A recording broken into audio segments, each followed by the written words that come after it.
Hello everybody, welcome back to another Dream Daddy video. Rachel here. Let's continue. Let's look here. I don't know if my character's even going to end up with anybody in the end, but I didn't really get the Rob thing started, so I don't know. Anyway, let's get this done, yeah? Amanda and I walk back to our place as the sun sets over the neighborhood.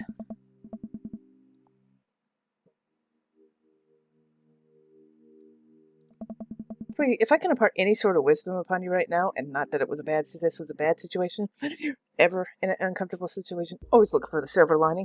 The silver linings get you through to the other side. We ate Rockenbergs today, and it was good. Maybe I will, if I ever figure out how social media works. I have a good feeling about this place. Amanda and I arrive home with the remnants of our veggie plate, and seems like nobody's really into the cauliflower. Any big plans for this evening? Oh, of course, just keep me posted and be home before midnight. And be careful, make good choices, and call me if you need anything. What? No, I've never done that, and I will never do that. My plans were to eat ice cream and watch TV with her. I'll find something. I'm gonna... Kiddo, I am tapped out. I still have sleep to catch up on from when you were a baby. Just let me be. I'm just relaxing tonight. Have fun, okay? I'll watch Amanda drive off into the night. I really do hope she has fun. I plop down in front of the TV and turn on some Wine and Dine Mastermind with celebrity chef Gavin Chapman. Looks like Gavin's making a roasted rack of lamb with rosemary mashed taters. I'd love to be able to cook like that. Although I think if I was actually good at cooking, I'd use my powers for evil, like just making baked Alaskas all day instead of any food of real nutritional substance. Gavin Chapman just caught that thing on fire, but he meant to do it. What a professional. I lose track of time as I blaze through several episodes of Wine and Dine Mastermind, and also one episode of some cooking show called Meat Hell. I'm not even sure what that was about. It was just a lot of yelling. I glanced at my watch. It's almost midnight. I should check in with Amanda. I sent a text. Hey, girl. You good? I wandered into the kitchen as I wait for a reply. Amanda's phone is almost always in her hand, so I'm sure she'll respond soon. Unless she's driving home now, in which case I hope she doesn't respond soon, because I definitely taught her better than text and drive. I reached into the freezer and grabbed an ice cream sandwich. It's a little late for it, but whatever. I think I earned it after a long day of socializing. I checked my watch again. And at my phone. Nothing yet. Okay, see, now I'm worried. Do I call her? Do I call the cops? Nope, too soon for that. I'll just send a gentle reminder text. What's up? Half an hour passes. Okay, now I'm worried. The episodes of Gavin Chapman's Meat Hell are not only not assuaging my anxiety, I probably didn't say that right at all, but possibly making it worse with all the yelling, so I keep pacing around the house waiting for her to come back. Why didn't I find out where she was going? Who's she even with? Why don't I know any of her friends' phone numbers? Why don't I even know any of her friends' full names? Oh, it's Emma P. I decided to send another text. Amanda, please text me and let me know you're okay. I can't help but think of all the awful things that could have happened to her. Oh, thank God it's her. Amanda opens the door and shuffles it. Finally she's back. I'm glad she's okay. Sweetie, thank God you're safe. But now that I know she's okay, I'm really pissed. Why didn't you answer my text? Amanda pulls her phone out of her pocket. She starts someone. Ann! Amanda, you came home an hour and a half after I told you, and you didn't answer any of my texts. You would have scared the shit out of me. Call the cops. You're my only daughter. You really scared me. Just please don't do that again. Amanda closes the door to the room and I head to mine. Jeez. As I'm falling asleep, one thing she said keeps echoing in my mind. You're not going to be like this when I go off to school, are you? I definitely didn't sleep much last night. I brewed some strong coffee and make scrambled eggs for Amanda's peace offering. She eventually wanders into the kitchen.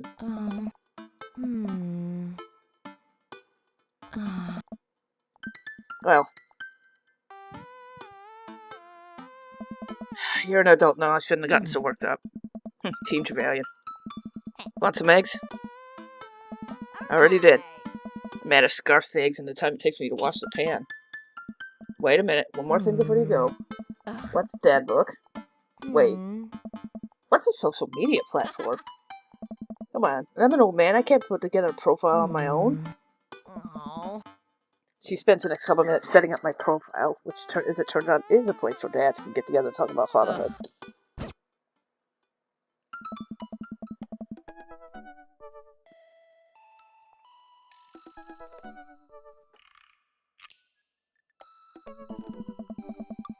Torment my children with death. But one thing to take with you in a desert island, what would it be?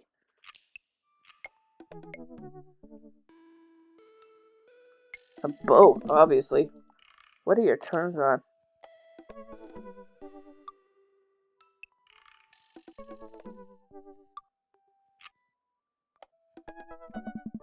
What do you want to be?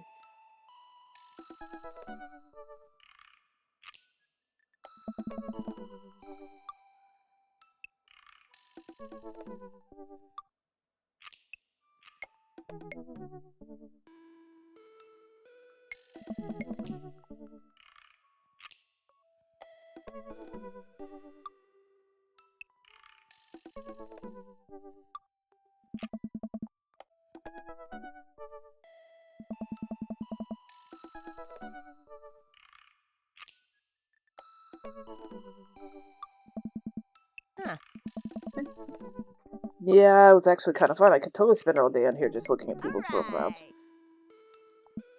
Okay, promise I'll make some friends. Welcome. You've got dads.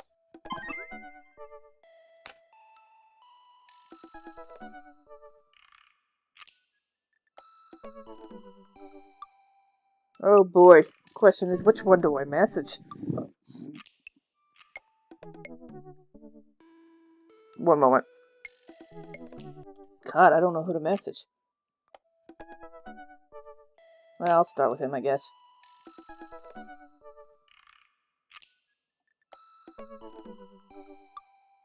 Okay. Nope. Oop.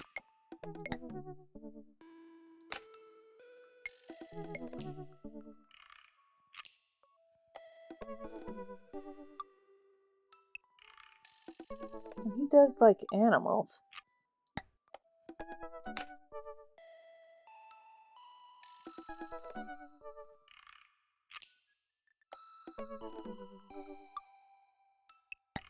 God, none of them match what I said.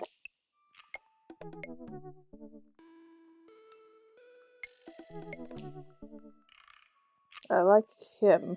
He's the one I went with when I first played this game, but I'll try this guy. May as well try someone different this time. I can always play through it again, after all. I navigate to Hugo's book, type out a message. Hey Hugo, greets. Thank you. At the barbecue. Wanna hang out sometime? I'll wait for a few things. Uh-oh. I think about it for a minute, man, that's a lot of screaming kids I'd be accountable for. Middle school, probably the worst age in the world. Oh. Amanda silently pours herself a bowl of ice cream. Right there, little puppy. Almost like she'd been crying. Morning, Amanda. You okay? I'm fine. Huh.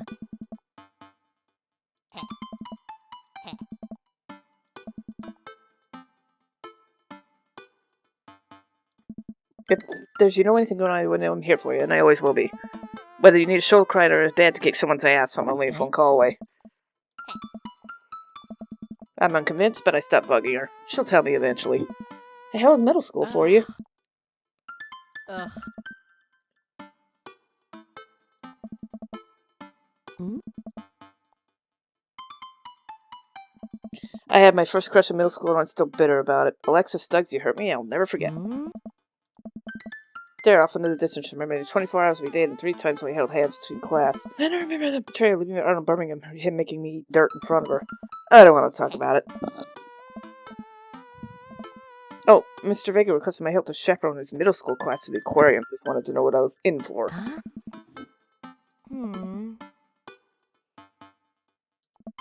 Oh, is that why you won't eat clown chowder anymore? Hey. Right, let's leave that story in the past. Amanda, I get kind of weird about aquariums. The ocean makes me nervous. Don't you put fear in my heart. Yes, they have penguins there. Hey. I sit back up here, let Hugo know I'm available. He tells me to meet him at the aquarium and gives me the address. I grab my keys and kiss Amanda on the forehead before I go. I arrive at the aquarium to find the school buses beat me there. Preteens huddling around teachers in groups, yelling at each other and goofing off. Every teacher looks like they're at their wits' end. Hugo jogs up to me looking frazzled. Hugo!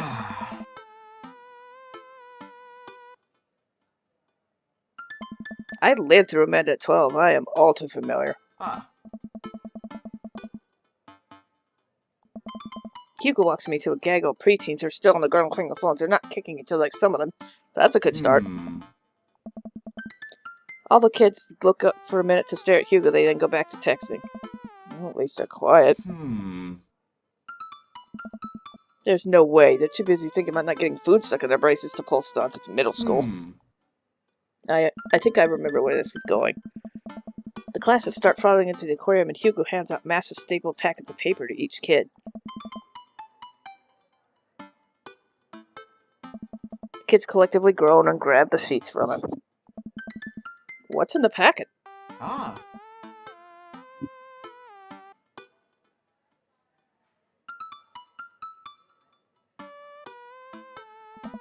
Teacher hacks. I like it.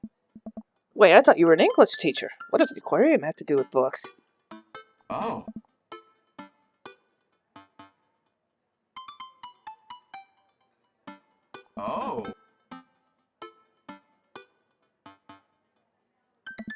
Well, the kids sit on the floor and pretend to do their assignments while they text.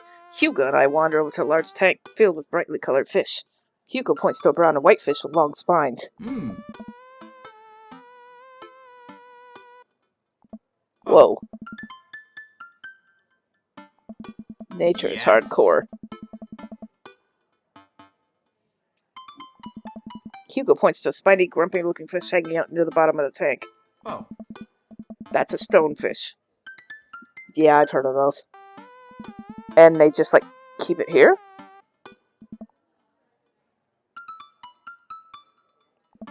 What happens if you step on them? Cool. Man, Hugo seems to know a lot about fish. I feel that I need that resin. Yeah, see that one over there? Yeah, that's the...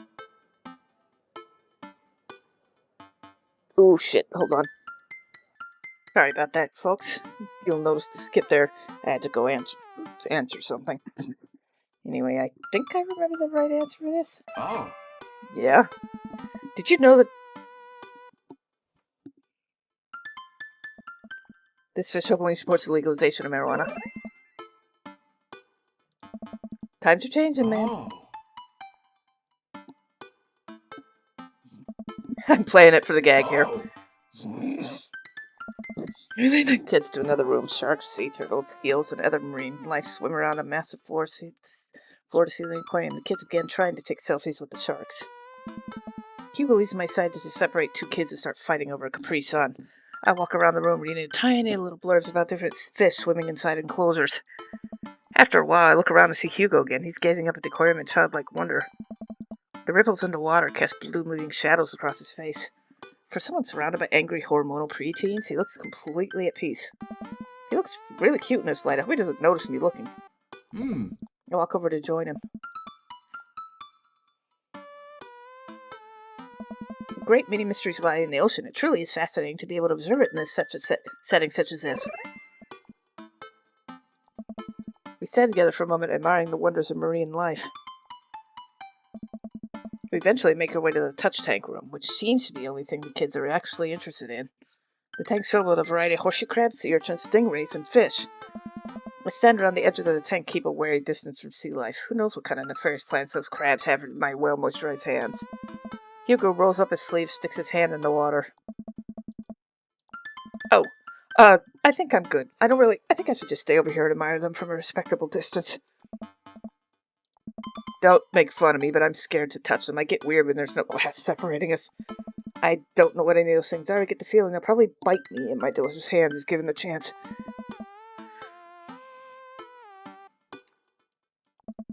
Against my better judgment, I approach the tank, slowly dipping my hand into the cold water. I touch a stingray as it glides past me.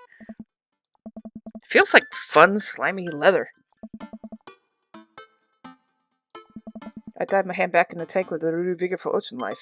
I poke an urchin and feel the hard carapace of a horseshoe crab. My hand brushes against Hugo's rusty salmon and I pour a blessing. Hugo smiles at me. Sorry, I just get a little carried away sometimes. Why's that? Hugo runs after her middle school, catches her before she can get to the exit. Susan won't budge. I walk over to Hugo and the girl. I think he might need a bad kite. Look, kid. Whatever it is, it goes back into the touch tank now. Oh. Next time we won't say please. Susan glares at Hugo a moment before dropping her bag on the floor. It lands with a wet slap. We stare at it a minute before it starts to move. Hugo leans down and upsets a backpack. A horseshoe crab frantically scuttles out and across the floor. An employee swoops in, picks it up, and puts it back in the tank. She gives us a disappointed look. Jesus, Susan, what was your plan? To where? Outside, where he was gonna die? Yeah, and hands where I could see him. She sulks off, leaving me Hugo, gives me a pat on the shoulder. Or the last. In the next room, we see smaller tanks, sea urchins, tiny fish, a rainbow, a beautiful underwater plant life surround us. Hugo points to seahorses gathered at the bottom of a tank. One of them's in the middle of giving birth. A little murmur from the students, they just jumped back on their phones. We thought we had it hard. You seem to know a lot about marine life, Hugo.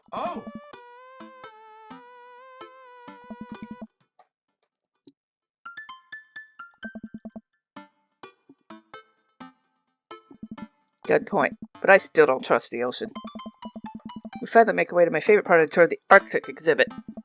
Do we get to see the penguins? Hell yes! Our group of kids run around the exhibits. They won't stop tapping on the glass of the puffin enclosure, trying to get their attention. For at least a few minutes, teachers, chaperones, and students seem to be having a great time. What was I worried about? This isn't too bad. Sweet man. Hugo suddenly grabs my arm. Wait, Kenny gets very bad! Is it one of ours? I look over to Penguin, see a determined-looking gate crouched behind a rock. She's hiding just out of sight of one of the employees. Over on the side of the enclosure, I see the door to the exhibit ajar. Was it unlocked this whole time? We gotta stop her before the staff sees and bans our school for life. Hugo looks around.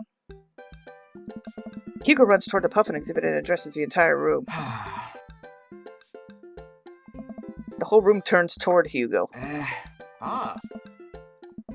Everybody just stares at you confused. Well, this is my shot. I run into the enclosure and greeted by a cold blast of air. Psst, hey! The girl looks around to look at me. Her nose is pink from the cold. You can't be in here! I try to walk over to the girl, but the ground's so icy I ended up slipping. I catch myself before I hit the ground, but the girl still laughs at me. The crowd's still somehow enraptured. Kid, what are you even doing? Where are they even gonna go? Look, I don't even have time to argue about this. We gotta get out of here. The crowd's starting to lose interest. I got a time? I will give you $20 right now if you leave with me. Molly thinks for a second. Oh. I reach into my pocket, pull out everything I have, examining each bill. Okay, well, I have a 12 and some change, and there's a button. Is that enough? We move to shake on ears and suddenly realize there's a wave of penguins on their way out of the enclosure. We're gonna have to block those birds. Block that bird!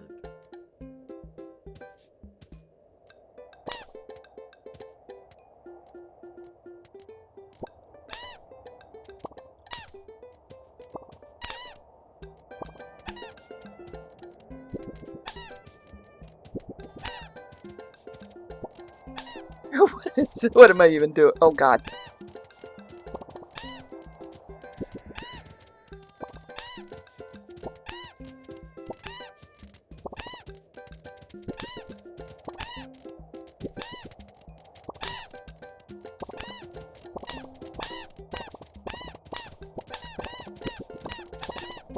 Oh my god, how long do I have to do this? Drive that team.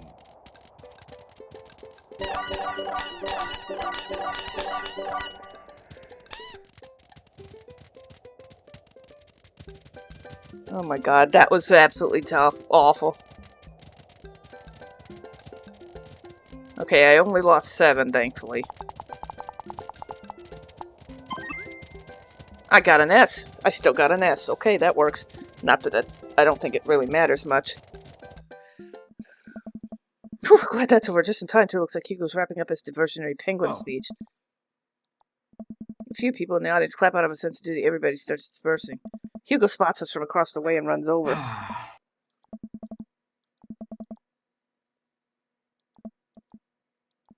No, Molly, it wasn't. Molly turns to me. You owe me. Huh? Just, I'll pay you later, kid. Molly runs off towards Susan. I suppose they can compare animal thief notes. Oh. Oh. It was the only way to get her out of the exhibit. I'm not proud of it. Oh. With the day finally coming to a close, the whole field trip's ushered through the gift shop. We make our way back out to the school buses. As we leave the aquarium and the kids load on the buses, Hugo pulls me aside. Ah. It was no problem. It was actually kind of fun. Hmm.